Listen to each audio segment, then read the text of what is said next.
Hi friend, माझं नाव समृद्धी आहे. माझं वय 20 वर्षे आहे. आम्ही खेडेगावामध्ये राहत होतो.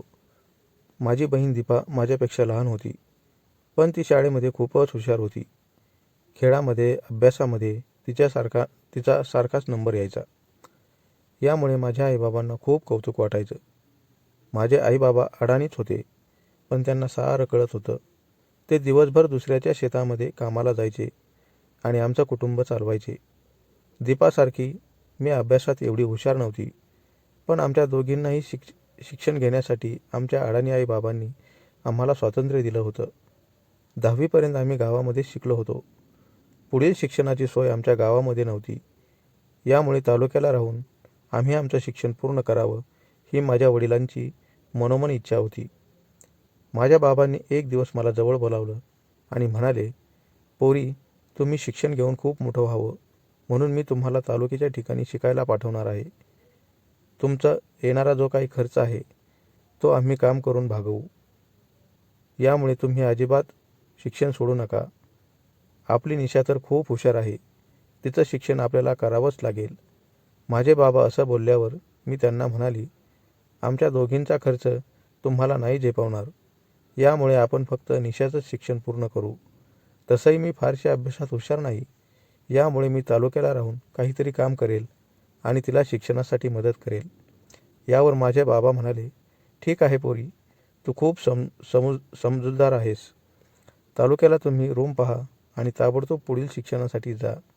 हे माझ्या अडाणी वडिलांचे वाक्य खूपच प्रेरणादायी होतं. त्यांना सतत वाटायचं, आपल्यासारखं काबड कष्ट मुलींच्या नशिबात यायला नको. मला भाऊ नव्हता तरी ते आम्हाला मुलाप्रमाणे जीव लावत असत. आपल्या मुली तालुक्याला शिक्षणासाठी जाणार आहेत हे त्यांना समजल्यापासून त्यांचा ऊर खूपच भरून येत असे. पण तसं ते दाखवत नव्हते, कारण माझी बहीण निशा खूपच हळव्या मनाची होती. आपल्या आईबाबांसाठी काहीतरी करण्याची जिद्द तिच्यामध्ये होती. काही दिवसांनी मी बाबाबरोबर रूम शोधण्यासाठी तालुक्याच्या ठिकाणी आले. कॉलेजच्या जवळच बाबांच्या एका मित्राची रूम आम्हाला भाड्याने मिळाली. आपला मित्रच आहे म्हणून रूम मालकाने थोडं भाडंही कमी घेण्याचं कबूल केलं होतं. यामुळे माझे बाबाही खूप खुश होते.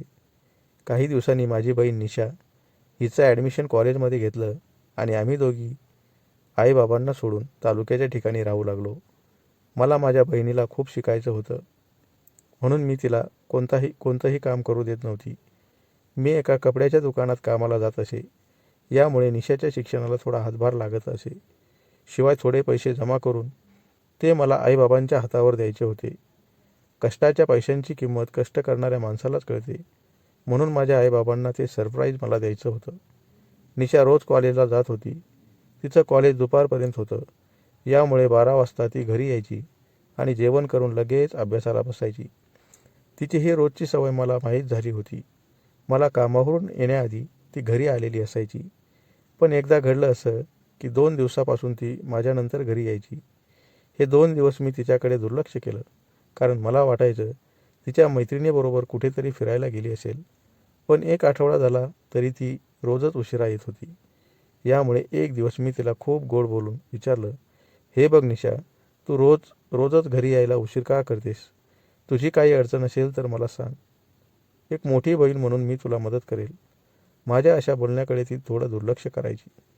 यामुळे तिच्याविषयी मला वेगळाच संशय येऊ लागला होता. तिचं पाय खोलवर जाऊ नये म्हणून एक दिवस मी कामावर न जाता मुद्दाम घरी थांबले आणि कॉलेजच्या रस्त्याने तिच्या मागे मागे गेले. मी तिच्या मागे आहे हे तिला मी कळूच दिलं नाही. एका झाडामागे लपून मी तिच्याकडे पाहत होते. थोड्या वेळाने त्याच रस्त्याने एक बाईकवर एक तरुण मुलगा आला आणि तिला घेऊन कॉलेजकडे निघाला. हे पाहून मला खूप धक्का बसला. पण यावेळी मला आधार द्यायला माझे बाबा जवळ नव्हते, म्हणून मी स्वतःला खूप सावरलं. थोडं पुढं आल्यावर तो मुलगा तिला कॉलेजच्या बागेमध्ये घेऊन गेला. यावेळी मला आणखी धक्का बसला. मला वाटलं, आपली बहीण निशा एक साधी सरळ हुशार मुलगी असं कसं काय वागू शकते? यावर माझा विश्वासच बसत नव्हता. बागेतील एका झाडामागे लपून मी सारं पाहत होते. तो तरुण मुलगा तिच्या प्रेमामध्ये पडला होता आणि तीही त्याच्या प्रेमात पडली होती. हा विषय मला आईबाबांना अजिबात सांगायचा नव्हता, कारण त्यांना हे समजलं असतं तर त्यांना धक्काच बसला असता. त्या दोघांना एकत्र पाहून मला समजलं की निशा रोज उशिरा घरी येत होती. संध्याकाळी घरी आल्यावर मी तिला खूप समजावलं आणि तिला कळू दिलं नाही की मी तिला एका मुलाबरोबर बागेत पाहिलं आहे. मी तिला खूप दिवस समजावत होते, पण ती काही ऐकायलाच तयार नव्हती. या या वयातील तिने स्वतःला सावरलं असतं तर ती आणखी पुढे गेली असती. काही दिवसांनी माझ्या मनात जी भीती वाटत होती तेच घडलं. त्या तरुण पोराने तिला कुठेतरी पळून नेलं आणि ती खूप दिवस गायब झाली. तिच्या काळजीसाठी मी माझ्या बाबांना बोलावून घेतलं. त्यावेळी त्यांना खूप वाईट वाटलं. त्या हुशार मुलीकडून ज्यांना ज्या हुशार मुलीकडून ज्यांना खूप मोठी अपेक्षा होती, त्याच मुलीने त्यांचा अपेक्षाभंग केला होता. कॉलेजला येणारे मुले मुली क्षणिक सुखासाठी असं वागतात खरे, पण त्यांच्यासाठी किती हात राबतात हे ते विसरून